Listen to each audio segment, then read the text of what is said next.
মৌলবাদী আৰু পাকিস্তানৰ মৌলবাদীসকলেতো আমাক খাই পেলাব বিচাৰিছে। কিন্তু তৈয়াৰ নহয়, সিহঁতে কামে আগবঢ়াই আছে। ইয়াত আপোনালোকৰ হাতত আজি হয়তো মেপখন আহিছে।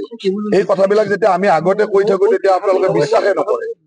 এতিয়া গৌৰৱ গগৈৰ কথাবিলাক আপোনালোকে বিশ্বাসে কৰা নাই। কেইদিনমান পিছত যেতিয়া তথ্য সহকাৰে ওলাব তেতিয়া চব বিশ্বাস কৰিব। এনেকুৱা কথাবিলাক আমি বহু আগৰ পৰা কৈ আছো। বাংলাদেশত মেপ বনোৱা, আমাৰ গোটেই অসমখন গিলি পেলাব খোজা, আমাৰ গোটেই ব্যৱস্থাটোক শেষ কৰিব খোজা, এইবিলাক কোনো নতুন কথা নহয়।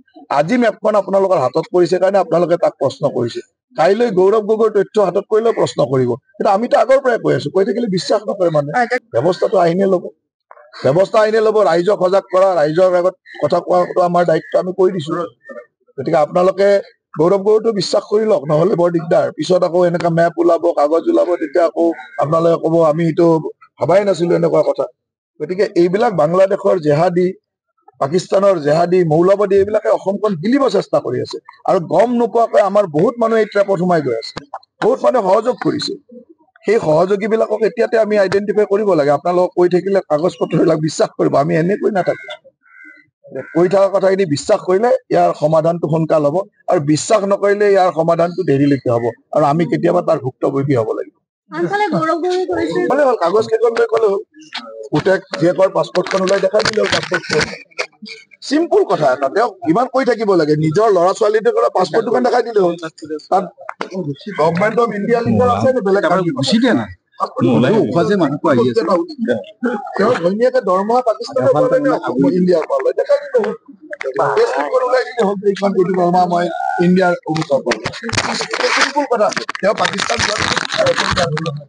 কৰিলে নাই স্বীকাৰ?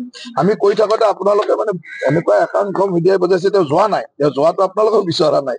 কিন্তু যোৱা নাই কৈছে, তেওঁতো আল্টিমেটলি স্বীকাৰে কৰিলে তেওঁ গৈছে। এতিয়া আমি সুধিছো যে কিয় গৈছে? ISI তেওঁক মাতিছিল নে নাই? ISIৰ কামত গৈছিল নেকি? সেইখিনি ক্লিয়াৰ কৰক। যোৱাটো তেওঁ স্বীকাৰ কৰিলে নে নাই স্বীকাৰ? যোৱাটো সত্য। এতিয়া কিয় গৈছে তাৰ কাগজখিনি দেখালে হ'ল। কিয় গৈছিল, কোনে মাতিছিল, কাক কাক লগ পাইছিল, কিন্তু দেখালে হ'ল। মৌলবাদী আৰু পাকিস্তানৰ মৌলবাদীসকলেতো আমাক খাই পেলাব বিচাৰিছে। কিন্তু তৈয়াৰ নহয়, সিহঁতে কামে আগবঢ়াই আছে।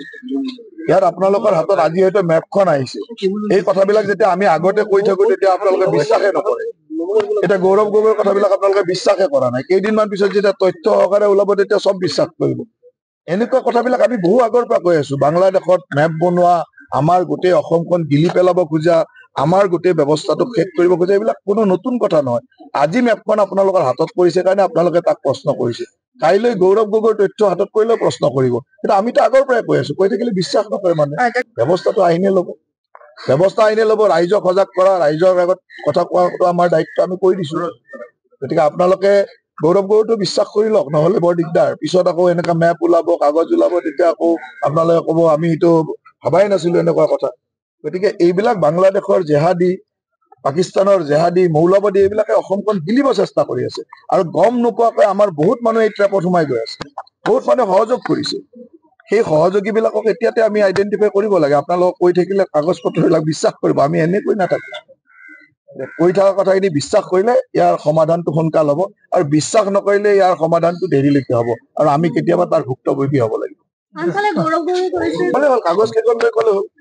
পুতেক জীয়েকৰ পাছপৰ্টখন ওলাই দেখাই দিলে হ'ল। পাছপৰ্টখন চিম্পুল কথা এটা। তেওঁক ইমান কৈ থাকিব লাগে? নিজৰ ল'ৰা ছোৱালীটোৰ পাছপৰ্ট দুখন দেখাই দিলে হ'ল। তাত গভৰ্ণমেণ্ট অফ ইণ্ডিয়া লিংকৰ আছে নে বেলেগ গুচি দিয়া নাই? তেওঁৰ ঘৈণীয়েকে দৰমহা পাকিস্তানৰ পৰা ইণ্ডিয়াৰ পৰা লয়, দেখাই দিলে হ'ল। মই ইণ্ডিয়াৰ চিম্পুল কথা। তেওঁ পাকিস্তান কৰিলে নাই স্বীকাৰ? আমি কৈ থাকোতে আপোনালোকে মানে এনেকুৱা একাংশ মিডিয়াই বজাইছে তেওঁ যোৱা নাই। তেওঁ যোৱাটো আপোনালোকেও বিচৰা নাই। কিন্তু যোৱা নাই কৈছে, তেওঁতো আল্টিমেটলি স্বীকাৰে কৰিলে তেওঁ গৈছে। এতিয়া আমি সুধিছো যে কিয় গৈছে? ISI তেওঁক মাতিছিল নে নাই? ISIৰ কামত গৈছিল নেকি? সেইখিনি ক্লিয়াৰ কৰক। যোৱাটো তেওঁ স্বীকাৰ কৰিলে নে নাই স্বীকাৰ? যোৱাটো সত্য। এতিয়া কিয় গৈছে তাৰ কাগজখিনি দেখালে হ'ল। কিয় গৈছিল, কোনে মাতিছিল, কাক কাক লগ পাইছিল, কিন্তু দেখালে হ'ল। যিকোনো খবৰৰ বাবে যোগাযোগ কৰক 7099017330 লগতে 7099017110 নম্বৰত।